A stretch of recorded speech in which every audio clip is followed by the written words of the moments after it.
Hello everybody, and welcome to this talk to hear really the story of us, of ourselves, Homo sapiens, how we conquered this planet and became the dominant force, the dominant agent in life here on Earth. And I would like to begin this story about 100,000 years ago, when Earth was a very different place from what it is today, and when humans were very different from what they are today. 100,000 years ago, in addition to our ancestors, Homo sapiens, that lived in East Africa, planet Earth was home to at least 5 other human species. We were not the only humans on Earth. And this may sound quite strange to us, because we are used to being the only humans around. We think it very strange that there could be humans from a different species. We are used to a situation in which everywhere you go to France, you go to China, you go to Kenya, you meet the same kind of people, Homo sapiens.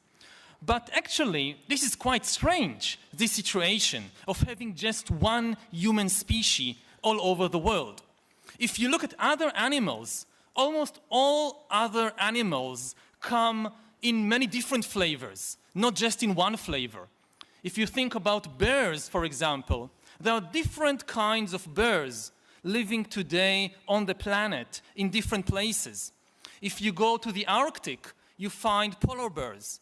If you go to North America, you find grizzly bears. Here in Europe, in certain places, you find brown bears and black bears. In China, you have panda bears.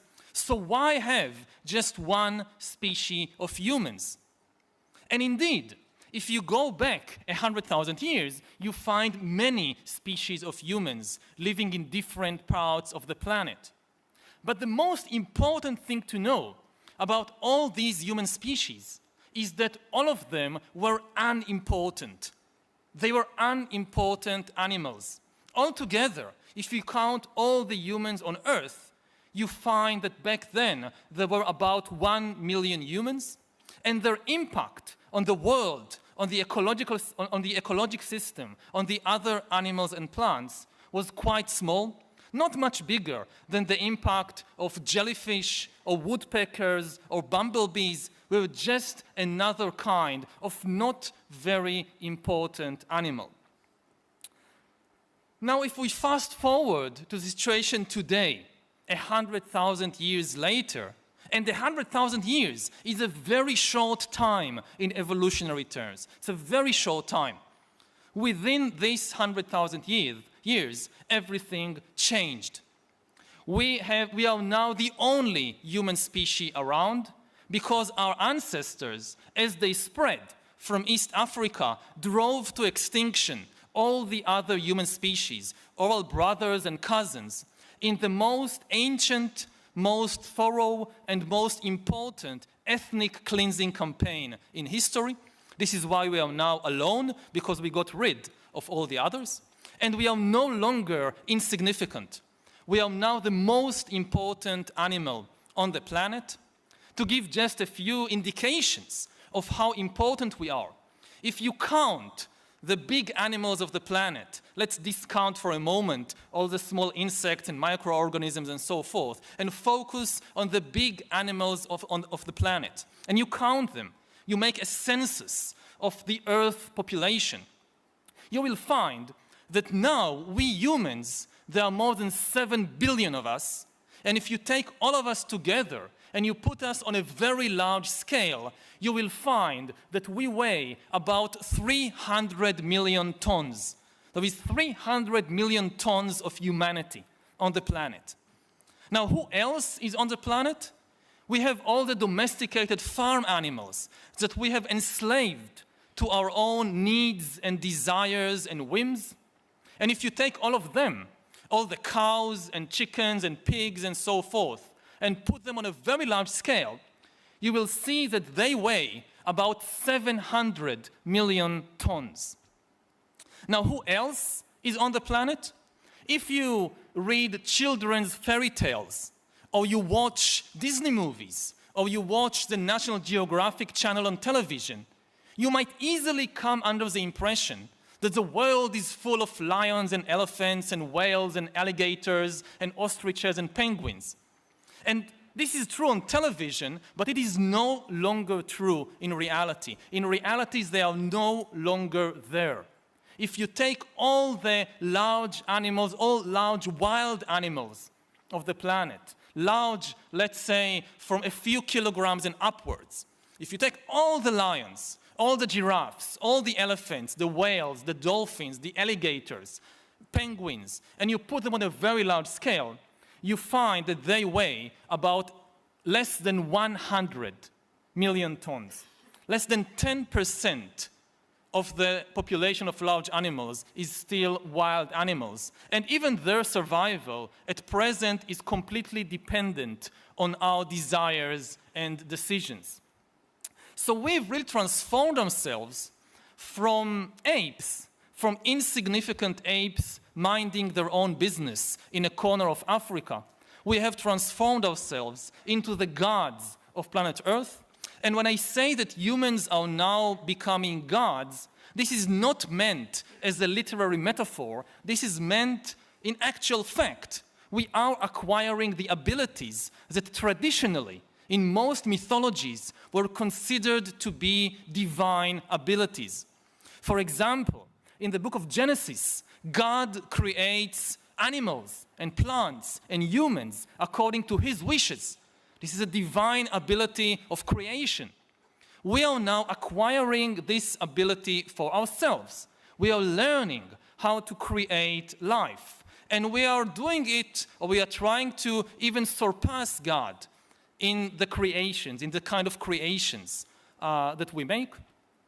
For 4 billion years, all of life evolved according to the principles of natural selection.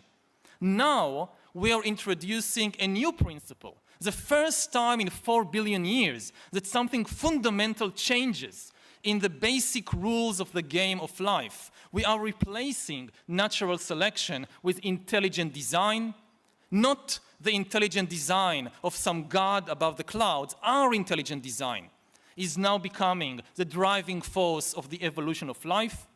And equally amazingly, for 4 billion years, life was confined to the relatively limited realm of organic compounds. All of life, whether you are a dinosaur, a giraffe, a mushroom, a microorganism, you're made of organic compounds. Now, science is allowing life, or trying to allow life, to break out of the small realm of the organic and into the much vaster universe of the inorganic. We are starting to create the first inorganic life forms in 4 billion years of evolution. So this is what happened in the last 100,000 years. An insignificant ape from East Africa has transformed itself into a god. And what I would like to try and answer in this talk is how exactly did we reach from there to here in such a short time? What is the sapiens' secret of success?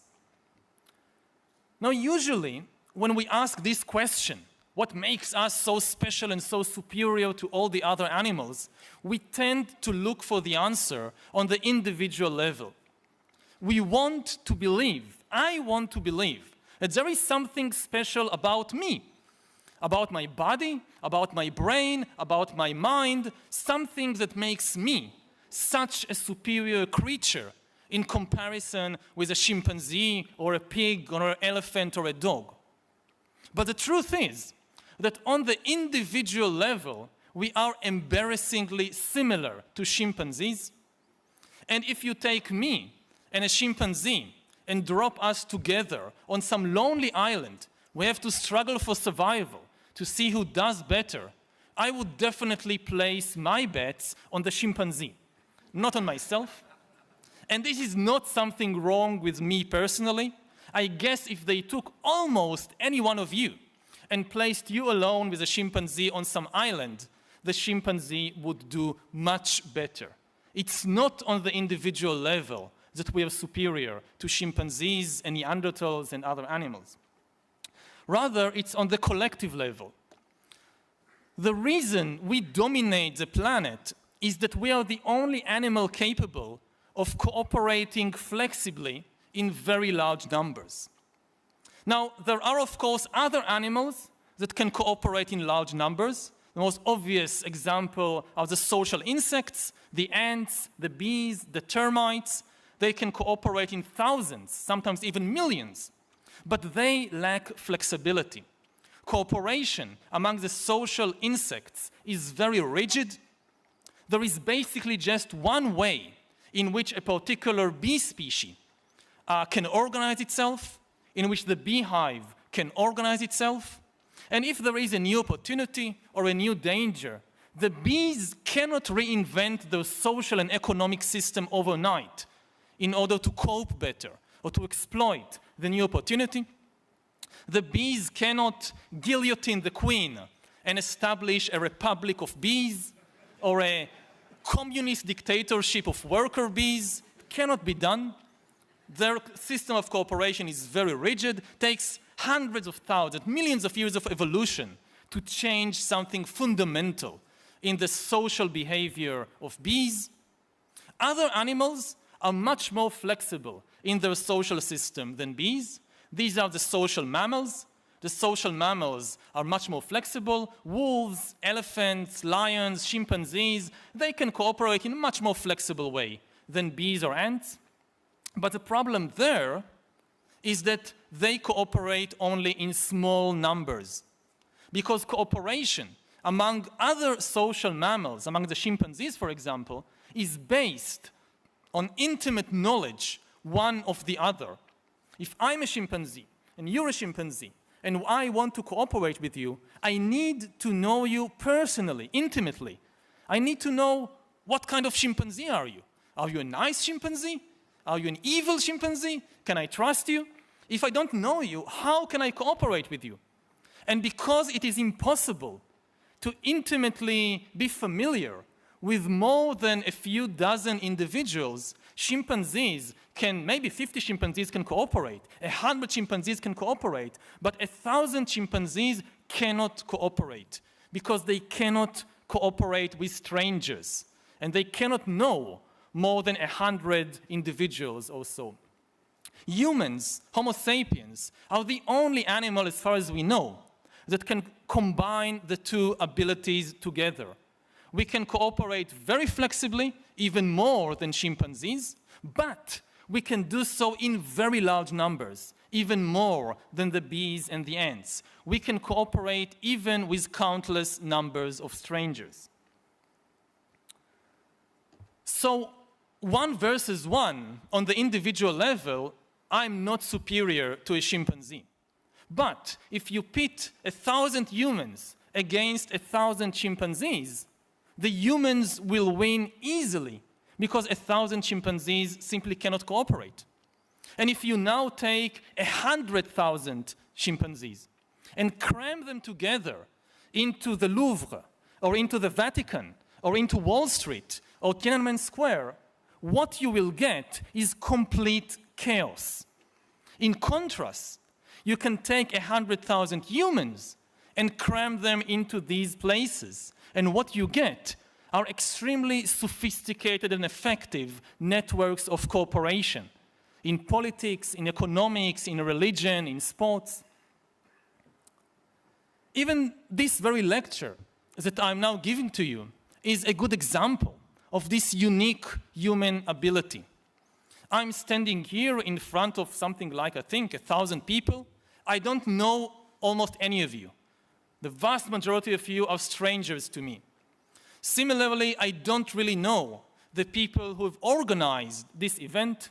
I don't know the pilot and the crew member of the Air France plane that brought me from Tel Aviv 2 days ago.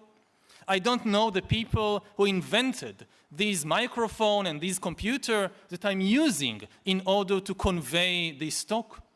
I don't know the people who wrote all the books and articles that I've read in preparation for this talk. Nevertheless, even though we don't know each other, all these strangers cooperate effectively to create this intellectual exchange of ideas. This is something unique to humans. You will never find such an example among chimpanzees. Oh, sorry. Chimpanzees, of course, communicate, but only with other chimpanzees who are familiar to them. You will never see a chimpanzee leaving his own or her own territory and traveling hundreds of miles to the territory of some distant chimpanzee band to give them an inspiring talk about humans or bananas or lions or anything else that might interest chimpanzees. They never do so. Of course, not all kinds of cooperation are necessarily nice. All the horrible things that humans have been doing throughout history, and humans have been doing really horrible things for thousands of years, they too are based on our unique ability to cooperate in large numbers. Prisons are a system of cooperation. Armies and concentration camps and slaughterhouses, these are all systems of cooperations. You need thousands of strangers to cooperate together effectively to have a prison or a slaughterhouse or a concentration camp, which is why chimpanzees don't have any of that.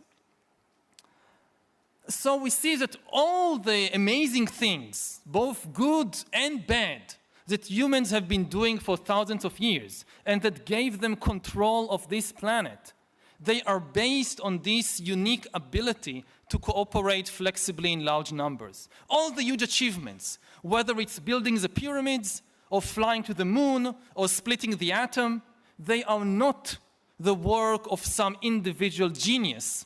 They are the work of a very sophisticated system of cooperation. If this is so, the next question, which immediately comes to the mind, at least of inquisitive audiences, is what enables human beings, Homo sapiens, alone of all the animals, to cooperate flexibly in large numbers? And the answer, at least the answer that I have to give you, is that it is our imagination. Our imagination is the key to our control of the world, our ability to invent fictional stories, fictional realities, and make everybody believe in the same fictional story. As long as everybody believes in the same legends, the same myth, the same fictions, everybody obeys the same laws, the same norms, the same values, and then they can cooperate effectively.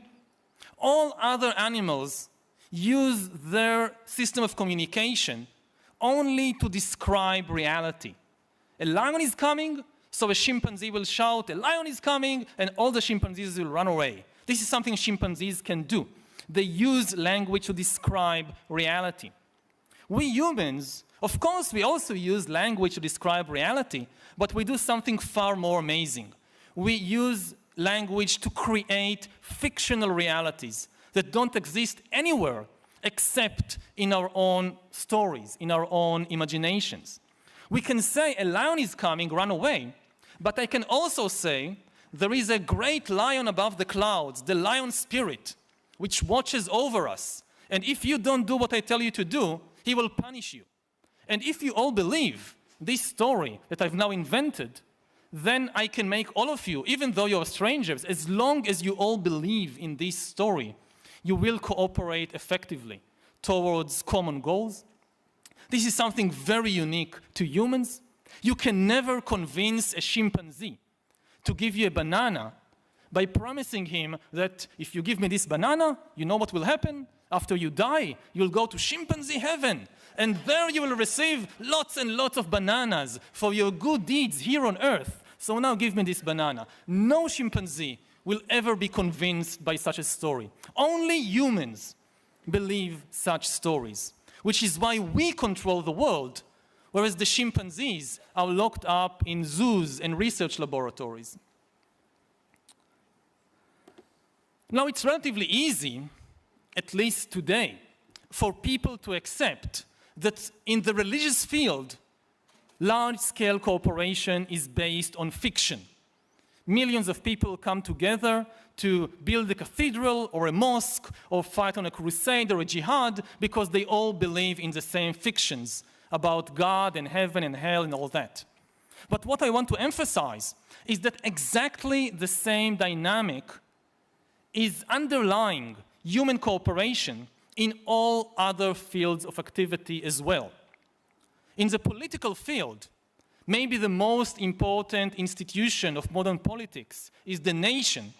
And the nation is a fictional story, just like God or heaven. It doesn't exist anywhere. It's not a physical reality. It's not a mountain or a river or a forest which you can see and touch and smell. The only place nations exist is in the stories we invent and spread around. Similarly, in the legal field, maybe the most important idea of our times is human rights. But human rights are a fictional story, just like God and heaven and hell. They are not a reality. They are not a biological reality. It's not a biological fact that individuals of the Homo sapiens species have rights to life or liberty or anything else. If you take a human and cut him or her open and look inside, you will find the blood and the heart and neurons and hormones and so forth, but you will not find any rights. The only place rights exist is in the stories we invent and spread around. It's, of course, a very good story, a story that has enabled us to cooperate effectively with less violence and less suffering than before, but we shouldn't delude ourselves.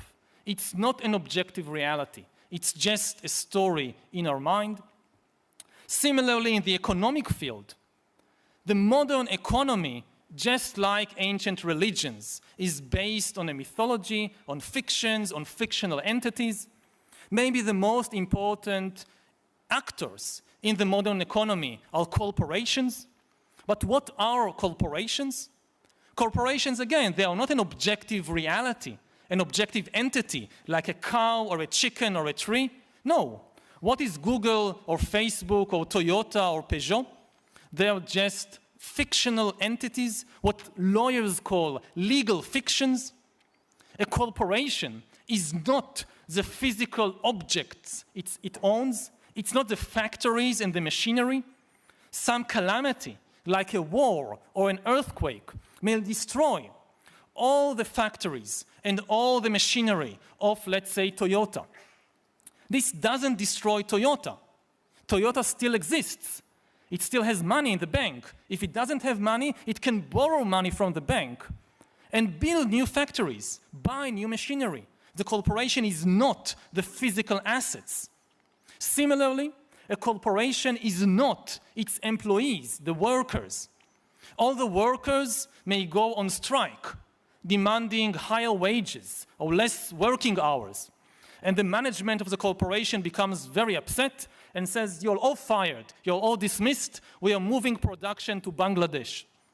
What happens? All the workers are no more, at least they don't work for the corporation anymore, but the corporation is still there because it's not the workers. Similarly, it's not the managers. All the managers may come together and go on a plane to fly to Bangladesh to sign this important business deal. And on the way, the plane crashes, and all the management is instantly killed. The corporation is unharmed. Nothing happens to a corporation. It just hires new management. So the corporation is not the physical assets or the people. It's just a legal fiction, a story invented and maintained by the powerful sorcerers, which we call lawyers. And what do corporations do all day? Mostly, they try to make money. But what is money? Money, again, is just a fictional entity, a story in our own minds. If you take a dollar bill or a euro bill and look at it, it has no value, it's worthless, you cannot eat it, you cannot drink it, you can't do anything with it. But then come along the greatest storytellers in the world, Who are the greatest storytellers in the world? Not the winners of Nobel Prize in literature. They are not the greatest storytellers. There are people much better than they are in telling stories. The greatest storytellers in the world are the bankers and finance ministers who come to us and tell us, look, you see this green piece of paper? We are telling you that this is worth 10 bananas. And if I believe it, and you believe it, and everybody believes it, it actually works. I can take this worthless piece of paper, go to the supermarket, to a stranger whom I've never met before, give him this worthless piece of paper, and get real bananas in exchange, which I can actually eat. This is something amazing that only humans can do. Chimpanzees may trade, may barter. You'll give me a coconut, I'll give you a grapefruit or a banana. This can work with chimpanzees. But you give me a worthless piece of paper and you expect I give you a banana? What do you think I am, a human? It will never work with a chimpanzee. And in fact, money is probably the most successful story ever told because it's the only story everybody believes. Not everybody believes in God. Not everybody believes in the nation. Not everybody believes in human rights. But everybody believes in money and in the same kind of money. Even if you think about somebody like, I don't know, the Osama bin Laden or the Islamic State. They hate the United States. They hate American politics and American religion and American culture. But they have nothing against American dollars. When the Islamic State captured cities in northern Syria and Iraq, so they burned the flags and destroyed the statues and the museums and killed people and so forth. But when they entered the banks and found stacks of American dollars with pictures of American presidents and with symbols of American democracy, they did not burn them. They took them and made use of them.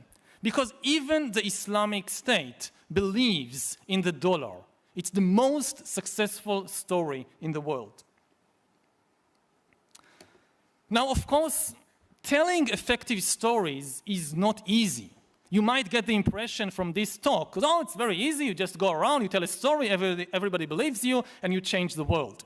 But it doesn't work like that, because it's very, very difficult to convince people to believe one particular fiction and not another. Why this God and not that God? Why this money and not that money?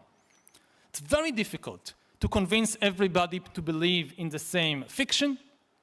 And actually, most of the wars and conflicts in history resulted from this difficulty in convincing everybody to believe in the same story. People sometimes ask, why do humans fight? And they think that humans fight for the same reasons that other animals like chimpanzees fight. That they fight over territory, they fight over food, but this is not true. With a few exceptions, very few of the wars of history were about territory or food. They were mostly about fictional stories. To give an example I'm well familiar with, I'm coming from Israel, so I know something about wars and conflicts. And if you ask yourself, what is the Israeli-Palestinian conflict about? It's not about food, and it's not about territory.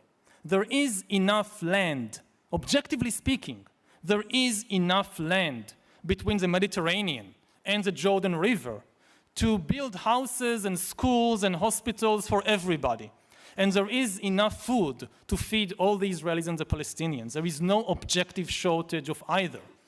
The problem is that you have at least two groups of people with completely different fictions in their minds, and they cannot agree on a single story that both can be happy with.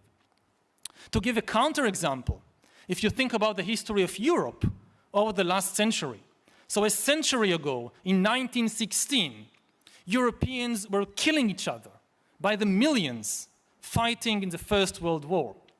Today, and in the last few decades, Europe, especially Western Europe, is probably one of the most peaceful places on earth ever. What made the difference? It's not that Europeans discovered new land that they could now share between the Germans and the French and the Italians, so everybody have more land and they are happy. No, you have exactly the same amount of land as before. But the Europeans managed to create a single European story, a single European identity that most of them are happy to live with, at least for now. So this is why there is peace, whereas there was conflict a century ago. To conclude, we can say that humans control this planet, and they now control the future of life, because we live in a dual reality. All other animals live in an objective reality.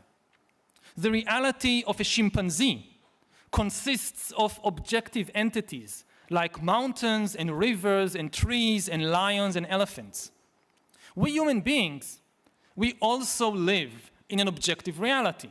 In our reality too, there are rivers and trees and lions and elephants. But over the last few centuries, or more correctly, last few millennia, we have constructed, on top of this objective reality, we have constructed a second layer of fictional reality, a reality consisting of fictions like gods, like corporations, like money, like human rights.